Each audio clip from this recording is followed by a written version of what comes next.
Canning day, brewers. Dun, dun, dun. Entertaining when I'm hungover.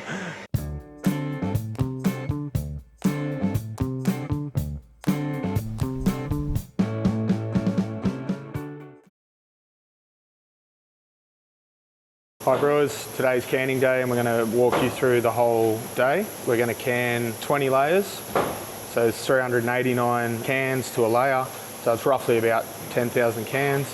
It'll take us about 8 hours. We get a third party in called East Coast Canning to do our canning run. The reason we do that is because it's cost effective for us. The Cody canning machine is a counter pressure canning machine. That's the only canning machine that I would want to use because it's genuine counter pressure. So it's not gravity fed, it's filled, the can's filled under counter pressure. We don't have our own machine because we get charged roughly about 28 cents a fill. So we can't justify to purchase our own machine yet. The reason being, if we did purchase a machine, I'd want it running at least 3 times a week. We also don't have to worry about maintenance. They take care of all that. And if the machine breaks, they wheel it out and wheel another one in. For a brewery our size, it's the most cost effective way to package. And we also get all our dry goods from East Coast Canning as well. So you get a bit of a meal deal there. 95% of our product we sell ourselves, so we get the margins. It's the best way to grow a craft brewery rather than sell it at wholesale and then the next person makes the 30-40% margin on top. Basically it's just, if you're going to do that, it's a marketing exercise. You don't really make any money, and that's the idea of the business side of the brewery, is to make money, to keep the doors open. So today we're going to take you through the whole process of canning day. Bacon egg roll cures all hangovers. All right, brewers, it is canning day.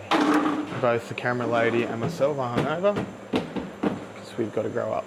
So what we're performing at the moment is the start of canning day. We've done a caustic loop. So we set up 140 litres of caustic and ran a caustic loop through the Cody canning machine, hot rinse, and then we also perform a peracetic acid rinse, and then we purge our line of any oxygen so it doesn't become dissolved oxygen in the final package.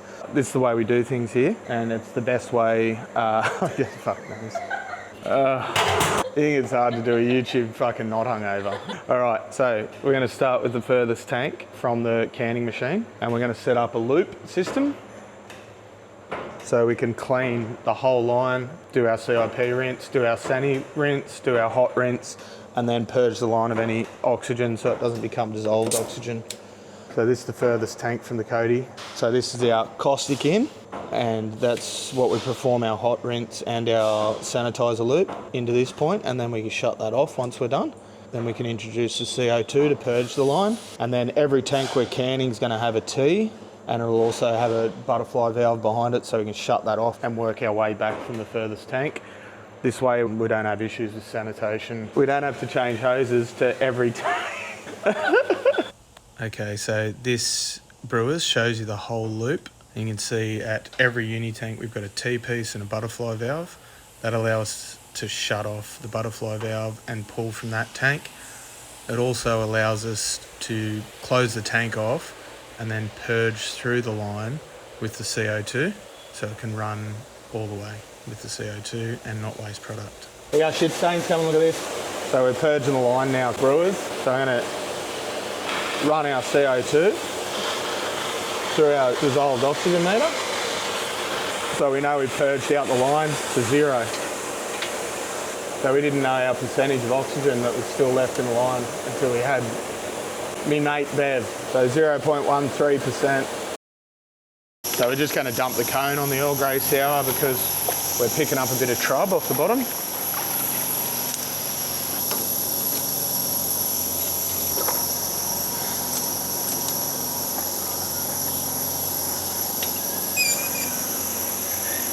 So now we're checking the clarity of the beer before we send it to package. We've got a sight glass on the end of our line and then just before it goes into the tank of the Cody. Give it a hit, that line's pretty long. So all the cans come fully palletised with slip sheets in between. They're 389 cans per layer. Each layer has a slip sheet in between. That's how we know which layer we're filling up. We're doing 24 layers, so 9,300 cans today. So this is the depalletizer. East Coast Canning also provide a secondary person to depal plus an operator. And then this is the twist rinse, and you can see the date coder on the twist rinse. The cans are filled under counter pressure and then run under a CO2 tunnel where the lid's pushed on and pushes any fob with oxygen in it, and then the can's sealed with a single head sealer. You can see that fob rolls off, and any DO pickup in that fob will just roll straight off and out of the product, and it won't become dissolved oxygen. The Cody roughly picks up 10 parts per billion for every can when it's finally packaged, so you'll get about 10 parts pickup. So the lower you are in the tank, the better it is. So hopefully, you're between 10 and 20 parts per billion, and then when your final product, you're below 30 parts per billion. And that gives you stability on the shelf, long shelf life. And then we get our boxes from Visi. Trevi makes them all up day before. They cost about $1.80 each. Yeah, we've got to make about 400 boxes today.